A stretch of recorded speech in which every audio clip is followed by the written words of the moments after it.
বন্ধুরা, ইন্ডিয়াতে পেটিএমকে ব্যান করে দেওয়া হলো। এবার এই পেটিএম ব্যান কেন হলো কিংবা কি কারণের জন্য হলো, আমরা কি তাহলে এখন আর পেটিএম ব্যবহার করতে পারবো না? তো চলুন আজকের এই ভিডিওতে আমরা এটিকে ডিটেলসে জানবো। সেই সঙ্গে সঙ্গে আপনাদের মনের ভিতরে যত রকম প্রশ্ন আসে কিংবা প্রশ্ন যাচ্ছে পেটিএম ব্যান নিয়ে, পেটিএম ব্যান কেন হলো কিংবা কি কারণের জন্য হলো, আমরা এখন আর কি পেটিএম ব্যবহার করতে পারবো কি পারবো না, তো এমন ধরনের যত প্রশ্ন আপনাদের মনের ভিতরে আছে কিংবা যাচ্ছে, আশা করব এই ভিডিওটি দেখার পর আপনারা সমস্ত রকম প্রশ্নের উত্তর আপনারা পেয়ে যাবেন। তো ভিডিওটি আপনারা অবশ্যই শেষ পর্যন্ত ভালো করে মনোযোগ সহকারে দেখতে থাকুন। তো চলুন ভিডিওটি শুরু করা যাক। তো বন্ধুরা দেখুন, 2016 সালে যখন ভারত সরকার নোটবন্দি করে, তার পরেই কিন্তু পেটিএমের অনেক অ্যাডভার্টাইজিং আসতে শুরু করলো।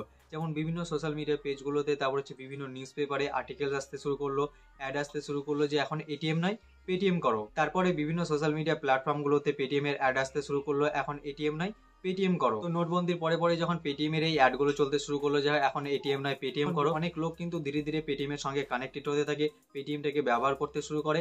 আর এইভাবে করে ধীরে ধীরে কিন্তু অনেক লোক, চায়ওয়ালা থেকে রিক্সাওয়ালা পর্যন্ত প্রায় সবাই কিন্তু তখন পেটিএম এর সঙ্গে কানেক্টেড হতে থাকে, পেটিএমটাকে ব্যবহার করতে থাকে এবং পেটিএম এর সঙ্গে কিন্তু যুক্ত হয়ে যায়। এতে কিন্তু পেটিএম এর ইউজার্স কিন্তু অনেক বেড়ে যায়। তো 2016 সালে ভারত সরকারের নোটবন্দির ফলে কিন্তু পেটিএম এর অনেক লাভ হয়েছিল, তার কাছে কিন্তু অনেক ইউজার চলে আসছিল। এরপর সব ঠিকঠাক ভালোভাবেই চলছিল।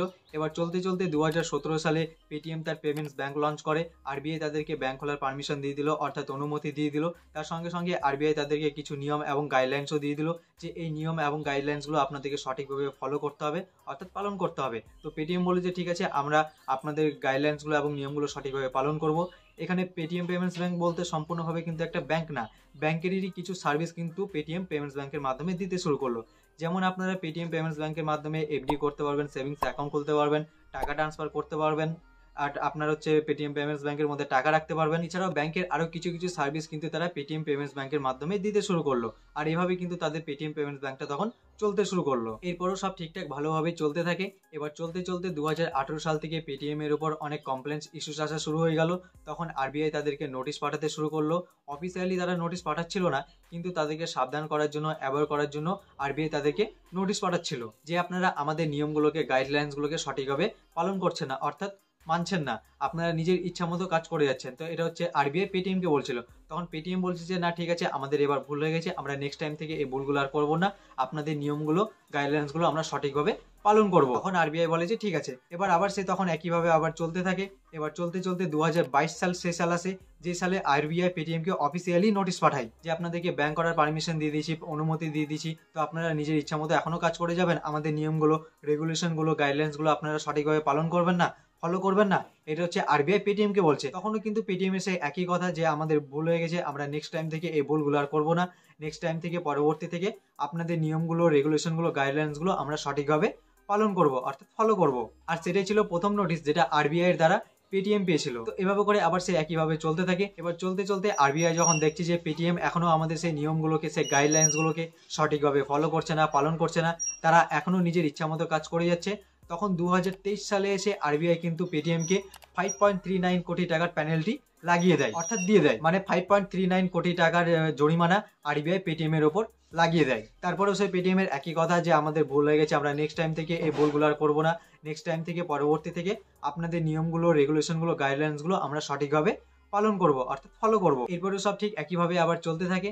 এবার চলতে চলতে আরবিআই যখন দেখছে এত টাকার জরিমানা লাগানোর পর, নোটিশ পাঠানোর পর, এত কিছু করার পরেও পেটিএম আমাদের সেই নিয়মগুলোকে, সেই রেগুলেশনগুলোকে, গাইডলাইন্সগুলোকে সঠিকভাবে ফলো করছে না, পালন করছে না, এর পিছনে কারণটা কি? তখন আরবিআই টিম ভালো করে রিসার্চ করে আরবিআই জানতে পারে যে চায়নার কিছু শেয়ার পেটিএম এর মধ্যে আমাদের ইন্ডিয়াতে আছে। তখন সেটা জানার পর কিন্তু আরবিআই তখন কিন্তু মাথা খারাপ হয়ে গেল যে চায়নার কিছু শেয়ার আমাদের পেটিএম এর মধ্যে ইন্ডিয়াতে কেন থাকবে? কারণ ইন্ডিয়ার সঙ্গে চায়নার কেমন সম্পর্ক সেটা তো সবাই জানে, কত যুদ্ধ দ্বন্দ্ব, কত কিছুই না হয়ে যাচ্ছে, তাই না? তো চায়নার শেয়ার আমাদের ইন্ডিয়ার মধ্যে পেটিএম এ কেন থাকবে? তো এগুলো জানার পর এবং পেটিএম এর উপর আরোপ লাগানো হচ্ছে, পেটিএম এর উপর অ্যালিগেশনও লাগানো হচ্ছে যে পেটিএম নাকি আমাদের যে ইন্ডিয়ান যারা ইউজাররা আছে, যারা পেটিএম ব্যবহার করে, তাদের ডাটাগুলোকে নাকি হচ্ছে চুরি করে চায়নার কাছে বিক্রি করে দিচ্ছে। তো এটাও কিন্তু পেটিএম এর উপর অ্যালিগেশন লাগানো হচ্ছে, অর্থাৎ আরোপ লাগানো হচ্ছে। তো যদিও এটা এখনো কনফার্ম হয়নি এটা সত্যি না মিথ্যা, তো সেটা পরেই জানা যাবে। তো এইসব জানার পর আরবিআই কিন্তু এই 2-3 দিন হলো, 31শে জানুয়ারি 2024 তারিখে কিন্তু এই 2-3 দিন আগেরই ঘটনা, আরবিআই পেটিএম এর কিছু কিছু সার্ভিসগুলোকে ব্যান করার নোটিশ জারি করে দেয়, অর্থাৎ বন্ধ করার নোটিশ দিয়ে দেয়। তো পেটিএম এর কোন কোন সার্ভিসগুলোকে আরবিআই ব্যান করার নোটিশ দিয়েছে কিংবা বন্ধ করার নোটিশ দিয়েছে সেটা আপনাদেরকে আমি আগে বলছি, ঠিক আছে? তার আগে আপনাদেরকে বলে দিই, পেটিএম কে কিন্তু সম্পূর্ণভাবে ব্যান করার কিংবা বন্ধ করার কিন্তু নোটিশ দেয়নি। পেটিএম অ্যাপ্লিকেশনটা কিন্তু এখনও আপনারা ব্যবহার করতে পারবেন। পেটিএম অ্যাপ্লিকেশনটা ওপেন করবেন, সম্পূর্ণভাবে আপনাদের পেটিএম অ্যাপ্লিকেশনটা ওপেন হবে এবং পেটিএমের সমস্ত সার্ভিসগুলো কিন্তু আপনারা এখনও ব্যবহার করতে পারবেন। কিন্তু আপনারা মনে রাখবেন 29শে ফেব্রুয়ারি 2024 তারিখের পর কিন্তু পেটিএমের যে সার্ভিসগুলোকে আরবিআই অফিসিয়ালিভাবে ব্যান করার কিংবা বন্ধ করার যে নোটিশটা দিয়েছে, সেই 29 ফেব্রুয়ারি 2024-এর পর কিন্তু সেই সার্ভিসগুলো অটোমেটিক্যালি কিন্তু ব্যান হয়ে যাবে, অর্থাৎ বন্ধ হয়ে যাবে পেটিএম থেকে। কিংবা এমনটা হতে পারে 29শে ফেব্রুয়ারি 2024 তারিখের পর পেটিএমটাও বন্ধ হয়ে যেতে পারে, অর্থাৎ পেটিএমটাকেও ব্যান করে দিতে পারে। তো সেটা পরের কথা, কিন্তু এটা আমার অনুমান থেকে আপনাদেরকে বললাম, ঠিক আছে। এবার কোন কোন সার্ভিসগুলোকে পেটিএমের ব্যান করার অনুমতি দিয়েছে, অর্থাৎ পারমিশন দিয়েছে বন্ধ করার আরবিআই, তো চলুন সেটা আপনাদেরকে আমি একটু বলে দিই। তো বন্ধুরা দেখুন, পেটিএম পেমেন্টস ব্যাংকের যে অপশনটা আছে, যে পার্টটি আছে, সেটাকে ব্যান করার অর্থাৎ বন্ধ করার নোটিশ দিয়েছে আরবিআই।